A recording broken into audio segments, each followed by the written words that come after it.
ساتھ آغا عبید ایک بار پھر آپ کی خدمت میں حاضر ہوں. ناظرین, جیسا آپ کو پتہ ہے کہ پچھلے 2 ماہ سے بلوچ یکجہتی کمیٹی کی سربراہی میں ایک تحریک شروع ہوئی جو جاتے جاتے اسلام آباد چلی گئی.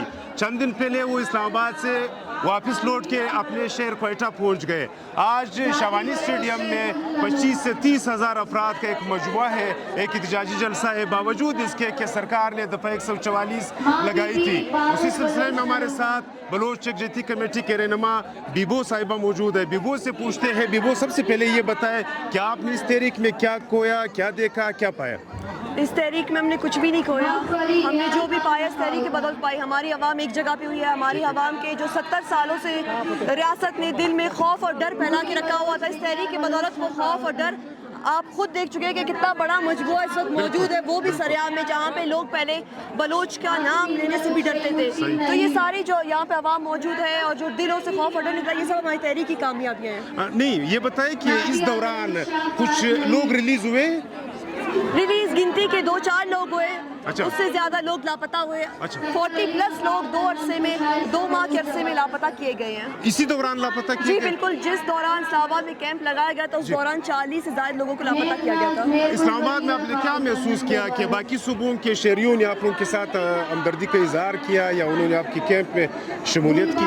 دیکھیں, اگر عام عوام تک دیکھیں, اسلام آباد کے شہریوں تک دیکھیں, پنجاب, سندھ, کشمیر, سوات, گلیت بلتستان, وہاں کے شہریوں نے ہمارا بہت ہی استقبال کیا, مہمان نوازی کی, ہمارا بہت خیال رکھا, ہر طریقے سے عوام نے ہمارے ساتھ کوآپریٹ کیا. لیکن اگر آپ ریاستی سطح پہ دیکھیں تو اسلام آباد سے ہمیں صرف اور صرف نفرت ملی. ہمیں یہ ایکسیپٹ کرنے کو ملا کہ اسلام آباد کبھی بھی ہمیں تسلیم نہیں کرے گا.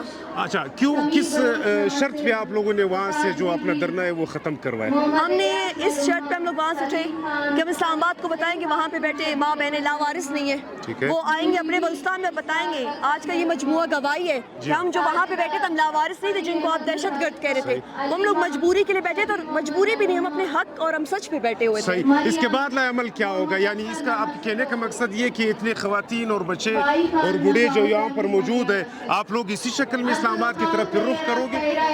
اس کے بعد ہم اپنے بلوچستان میں ہی بلوچستان کے لوگوں کو ہی شعور اور آگاہی دیں گے کہ کس طرف ریاست کے ظلم کے خلاف آواز اٹھانی ہے. اچھا, یہ آواز صرف بلوچوں کے ساتھ جو ظلم ہو رہا ہے اس کے ساتھ بھی, یا باقی اقوام کے ساتھ بھی اگر ظلم ہوگا آپ کی مزاحمت ہوگی؟ ہماری مزاحمت ہر مظلوم قوم کے ساتھ ہے, اور اس قوم اور شخص کے ساتھ ہے جس نے ریاست کیا تو ظلم دیکھا ہو, جس کی زندگی ریاست نے مفلوج کر کے رکھی. منظور پشتون کے بارے میں 2 الفاظ. منظور پشتون کے ہم بہت شکر گزار ہیں. جب انہوں نے اناؤنس کیا کہ جس وقت ہم تربت میں بیٹھے ہوئے تو وہاں کے ہمارے ساتھ شرکت کریں گے, اور صرف ان کی اتنی سی بات پہ ان کو گرفتار کیا گیا اور اب تک ان کو جیل میں غیر قانونی طور پہ رکھا گیا ہے. میرے خیال سے اس وقت جو ہمارے پاس پشتون بھائی جو ہمارا ساتھ دے رہے ہیں, یہ سب جو ہے ہمارے ساتھی منظور پشتون کے